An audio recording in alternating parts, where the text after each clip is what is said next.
What's up, peeps? It's Peeps. And we're going to be playing some more... I like to do dumb little songs. We're going to be playing some more Conker's Bad Fur Day. Yeah. So it's Sandwich again. And, yeah, chicken sandwich. So we were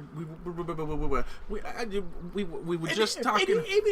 We were just talking about the controversy of Rare being sold, or rather, Microsoft buying the controlling stock. But basically buying it from Nintendo because, okay, so one of the reasons why they bought Rare is because they thought they were going to gain the license of Donkey Kong. Correct. Which, in a weird way, Rare should own a lot of those characters. Because Rare created almost all those characters. Hold on. They do own almost all those characters. Except for the Kongs. Oh, so that's why K. Rool hasn't been in any of the games? That's why K. Rool has not been the villain in any of the Return series. Okay. But Microsoft has been actually very friendly with... They have. Well, remember they were going to do... there was a... Because they don't have a competing console, like for handhelds. Well, okay. Like they did Diddy Kong Racing DS. Actually, I don't think they did that. I think they did most of the port, but they couldn't. They didn't have Banjo in it. Right. But I'm saying that even though Rare made that game and I think owned the rights to it, they kept Conker and Banjo off of it, and replaced it with like Dixie Kong. No. Tiny Kong. Because they made her hot. Actually, I think... Wait a minute. Was that... I don't know. She went from being like looking like Tootie from Banjo-Kazooie to looking more like Barry. Right. Like, how did she become the hot sister? And then Dixie still looks like like Dixie. Well, okay, so I'm trying to figure out how we come up on this conversation about hot Tiny Kong all the time, because it happens a lot. I think Thought it was about time to move on to a rich say, but I'm not moving now. Isn't it a little bit early in the day to start talking about Gothic architecture?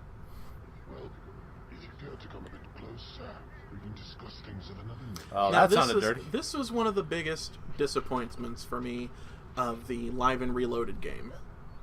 Was they changed up this one cutscene, this one encounter, and that was the only one in the game that they changed.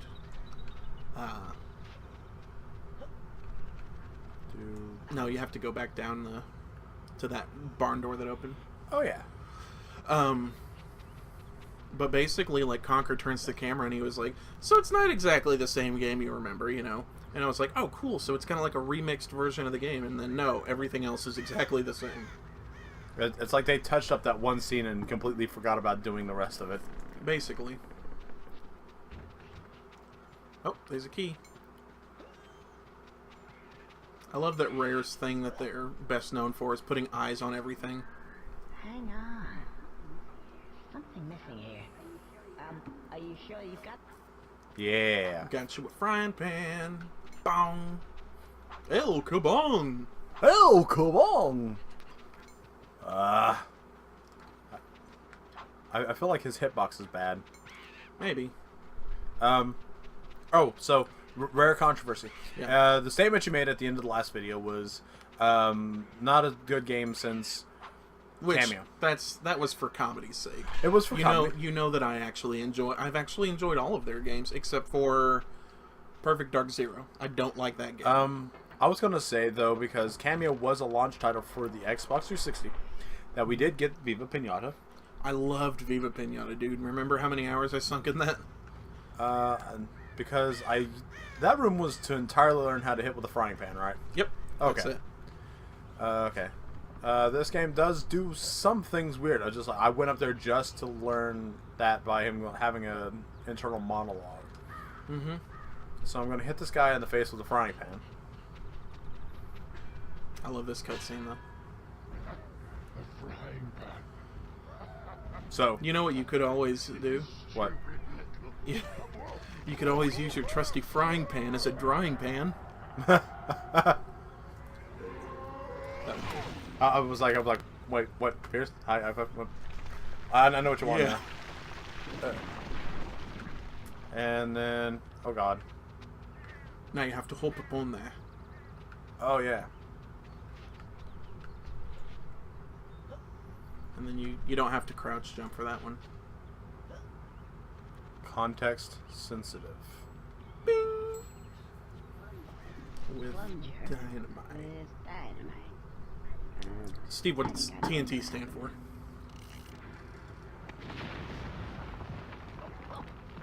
It's trinitroglycerin something, I believe. Let's go and get some shut-eye. Do you know what DNA stands for? Deoxyribonucleic acid. Good job, Steve. You get a Peeps point. What do I use peeps points for? You can redeem them for prizes. Like Prize? that nearly empty bottle of Tapatio. How many points do I need that bottle for a nearly empty bottle of Tapatio? Well, we're dealing with Chuck E. Cheese rates here, so like probably 35. 100? No, just 35. So, I'm a min-maxer here. Yes. How do I maximize my peeps points gainage? Just please me as often as possible. In a non-sexual context. I saw those eyes get wide.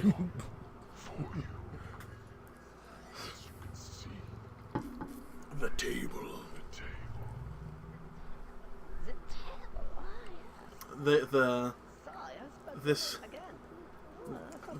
This mad scientist guy, his name is Dr. von Krippelspeck. This is very much a puerile game, so if you're offended by that, you know, Anyways, back to the rare controversy. yes. We had, I mean, they haven't really done much. They worked on, like, as the first-party developer of the Kinect games. Avatars, yeah. They did the Avatars, they did a lot of the Kinect games. But Cameo was a really great game. I don't know if I would say, like, great, like one of the best of all time, but it was a really good game. Especially, it was an almost Zelda game. To me, Instead of having tools. I played a little bit of Cameo. Yeah. I enjoyed it for a while. The one thing I really liked about it is it was really good looking for the time, It really was. and I do like a lot of the characters, a lot of the transformations she has. I like the designs of those; they're really solid. Oh yeah. You almost think that a lot of the designs for those somehow ended up in the hands of Activision when they made Skylanders, and they started making Skylanders. Yep. But I got that same feel too. Something kind of the biggest thing I remember people complaining you died on the first level. What are you, 4? wow, that wasn't very high at all. One of the first or the complaints that I remember whenever that game came out, one of the major complaints was that they didn't know who the game was meant for. Because... Oh, here's the queen bee.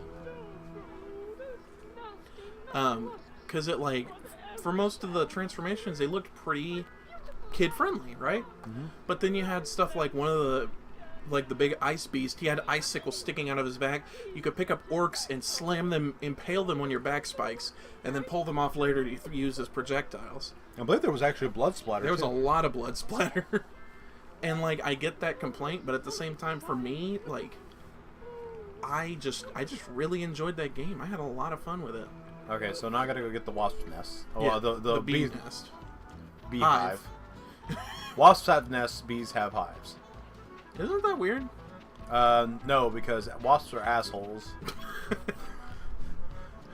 I can't argue with that because I know it's true. Bees are actually like passive about everything. They only attack if they're defending themselves. Yes, and Whereas- most often than not, you can see many different varieties of bees passively come by and. Have you ever seen a honey fly? Or it's like a bee fly or something? Yeah. I don't know. It's like the most adorable thing I've ever seen. But one of the new Alola Pokemon look like that. Oh, what a douche. Like I said, assholes. Okay. Just keep running. Just keep running. Go. Don't stop. Gotta go fast. Gotta go fast. Gotta go faster. I didn't watch Sonic X. I think Sonic X is the best Sonic cartoon you've never watched. You think? I had issues. I didn't really like the art style. Mostly it was just. I think mostly it was the fact that there were humans in it. Well, yeah, but But the thing about it is I think there's a lot of great storytelling to them. Mm-hmm. Okay, imagine for a minute, a world Sonic is taken from his home dimension, Okay. Mobius, Right. by chaos control. Okay. That is the exact power that does it. Brings him to our world, Okay. and he has to survive in our world. Dr. Eggman still has all of his inventions because he basically teleports his entire fortress to our world. Okay. And he has to make a friend named Chris. Because everybody needs a friend named Chris when you're an animal, like Christopher Robin. Well, that's the American version, of course. And then, What's the Japanese version like? well, no. Well, I know American, he's called Chris. I don't know his name in Japan. But I know, actually... Probably Francois. They're probably throwing you for a cultural loop. Actually, if you go down the Sonic X series long enough, they actually start retelling most Some of of the the game stories. Yeah, the Sonic I've heard about Adventures. that. Because you eventually, and actually they go back into their world Okay. at one point. And may we just say thank God that they never got to the Sonic Heroes arc. They're actually one of the aspects of the series. Sonic actually goes dark. Oh yeah, because he turns into like the dark blue version. Yeah, well, Dark Sonic. Yeah. Because he got so angry at Eggman, he was going to kill Eggman, and he used the power of the Chaos Emeralds to transform. But he was. Now, I have seen several episodes of this television show. Mm-hmm. My favorite part of this television show, by far, has to be freaking Mike. Oh, I don't know who you're talking about. He plays he's the guy who plays Eggman, and he has the best Eggman voice. He's been Eggman since what, Sonic Adventure 1? Yep. And I actually remember originally seeing him on Newgrounds. My first time I ever heard him was Super Freakin' Parody Rangers 2? Because he played the big floating eyeball with wings and a halo. Okay, it's me. Man, what is his name? Mike Pollock. That's it. I was like, he's a fish. He's a good fish. Seems to be an oh, it'll appear and if you could skip it, then let's see now. And let's see now. Alright. That was his... Oh, it's probably inverted because my profile's inverted.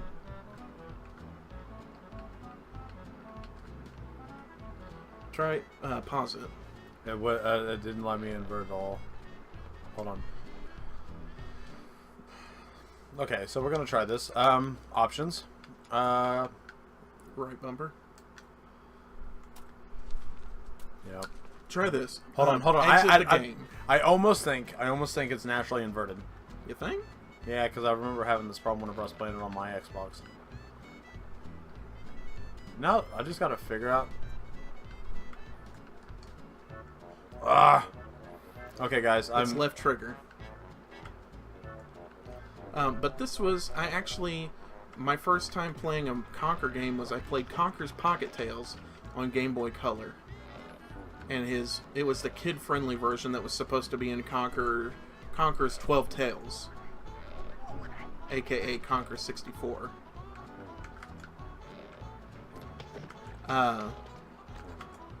But yeah, your main attack was a slingshot with Conkers. How did I only hit him once and he died? I think one bounced off the wall. Also, may I just say that I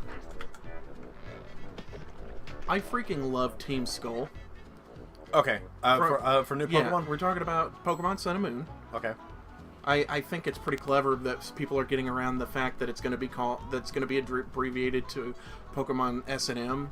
So, like, a lot of people that I follow have been calling it Pokemon Sumo. And I like that. That way or that way? That way smells a bit. So, but yes, I love the evil team in this. Very hip-hop themed. Yeah, I love their theme! Right. Have you heard it? Yes. Oh, it's so good. Dude. It's almost kind of like something out of a little Jet Set Radio-y. That's exactly what I thought. It sounded so Jet Set Radio-y. The milk in the glass. This is probably going to be an episode break, I think. Seems to be. I think so. Milk times the square root of table. Pi plus milk, gap equals... We It know what looks It looks like that Teddy's head is in a red Jello mold. Yeah. We know what pi plus milk equals. Deliciousness. Right. So one of my friends, hang on, I'll tell you this story in the next episode. So that's a good incentive for everyone to stick around. Right. Thanks for watching. Hey peeps, thanks for watching. If you like this video, please think about giving me a click on that like button, and think about subscribing if you like my videos. If you like this series, feel free to click on the annotation to take you directly to the playlist so you can watch it from the beginning. If you have any comments, feel free to post them below, or hit me up on Twitter at PJ Randall. Thanks for watching. I'll see you next time, peeps.